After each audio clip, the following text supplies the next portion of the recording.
Salut à tous, on se retrouve aujourd'hui pour une nouvelle vidéo où nous allons réaliser le cadeau de mariage que je vais offrir à Laurent Jacquet ou LJVS pour les intimes. Alors rapidement, si vous arrivez, vous débarquez, vous savez pas qui de quoi de qu'est-ce, eh bien Laurent Jacquet LJVS, c'est un youtubeur comme moi qui parle de bricolage et de travaux en tout genre. On a commencé, on s'est rencontrés sur YouTube, on s'est liés d'amitié et puis voilà, à force, on est devenus de plus en plus amis et il m'a invité à son mariage qui avait lieu, si vous regardez cette vidéo dimanche, le jour où elle sort, il avait lieu hier soir. Voilà, comme l'emblème de sa chaîne, c'est le bichon, je me suis dit, je vais lui faire un bichon en forme géométrique, hein, là, comme tu peux voir. J'avais d'ailleurs déjà réalisé un chat et une tortue. Je te mets les liens ici. Et du coup, là, on va reprendre un petit peu en mode tuto. Je vais vous expliquer le plan de travail, comment je fonctionne, quelle est ma méthodologie. Et puis ensuite, on réalisera le bichon ensemble. Donc, la méthodologie, ça se passe de ici, comme ça, plus ou moins. Ici, voilà, c'est la scie à ruban. Le stock de métal, il est là-bas.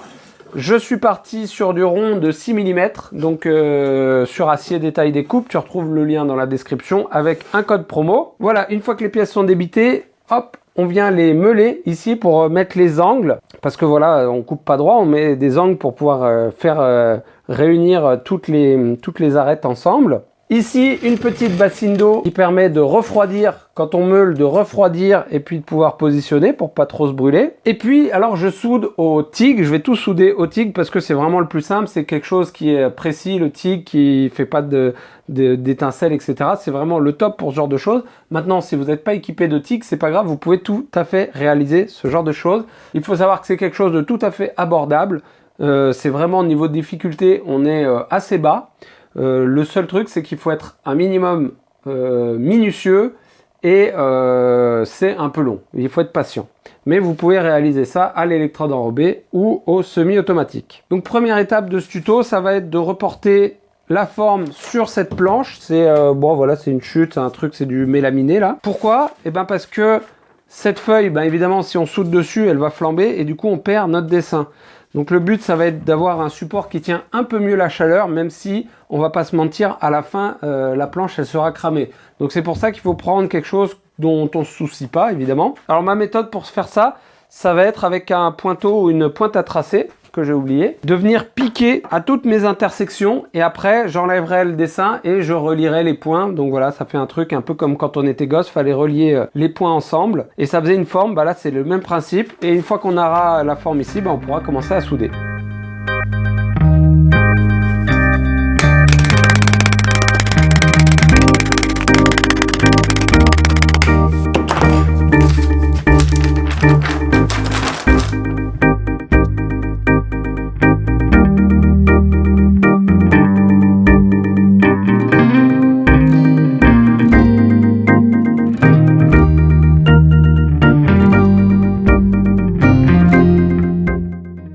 La reproduction est terminée, alors c'est une étape où il faut quand même un peu prendre son temps parce qu'on a vite fait de se tromper.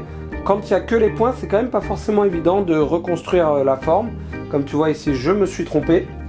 Mais bon, une fois que c'est fait, et maintenant on est prêt à passer à la soudure, donc c'est parti.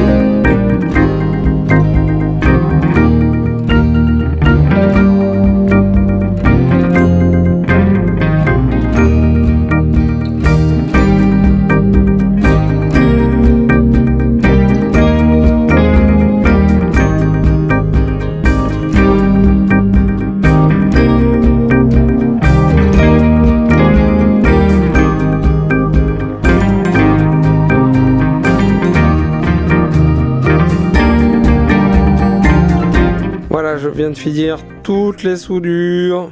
Ce fut long. Donc là, la prochaine étape, ça va être de reprendre toutes les soudures parce que là, j'ai juste fait des points. Il y en a certaines, je les ai faites quasiment en totalité.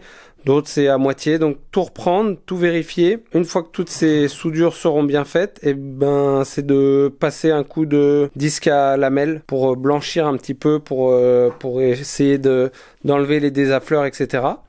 Et ensuite, on pourra passer à la finition, donc finition hématite plus vernis.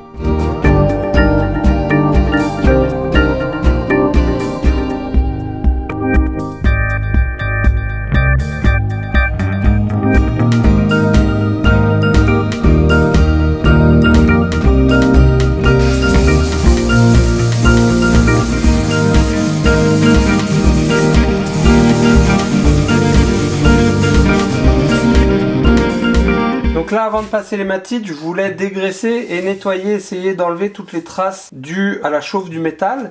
Et du coup, j'ai mis une brosse comme ça sur la meuleuse. Donc là, c'est une Wolfcraft. Bon, je te mettrai le lien dans la description si ça t'intéresse, peu importe. Du coup, je me mets au minimum sur la vitesse, sur la meuleuse, parce qu'il faut pas que ça tourne trop vite. Et ça patine pas mal, ça rend vraiment brillant. Je sais pas si ça va trop se voir à la caméra, mais en tout cas, ça marche pas mal.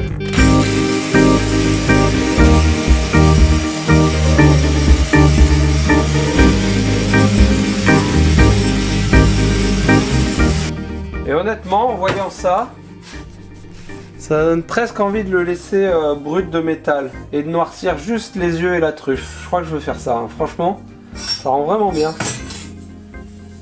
Allez, bah changement de plan, on va faire ça. Bon, désolé, j'avais oublié d'appuyer sur le bouton. Donc j'ai passé de l'hématite avec un petit pinceau, comme ça, tac tac tac, sur les yeux là. Je laisse un petit peu agir et puis ensuite on va pouvoir l'enlever. Ensuite je prends de l'eau. On va déjà essayer d'essuyer un maximum.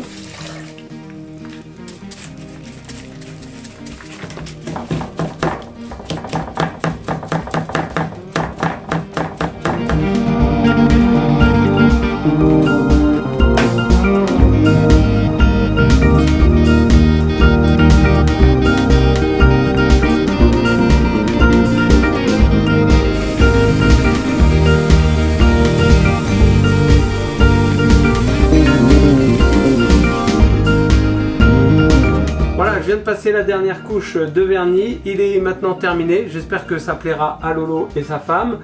Je vous remercie en tout cas d'avoir regardé cette vidéo, moi je vous dis à très bientôt et d'ici là, bricolez bien, ciao!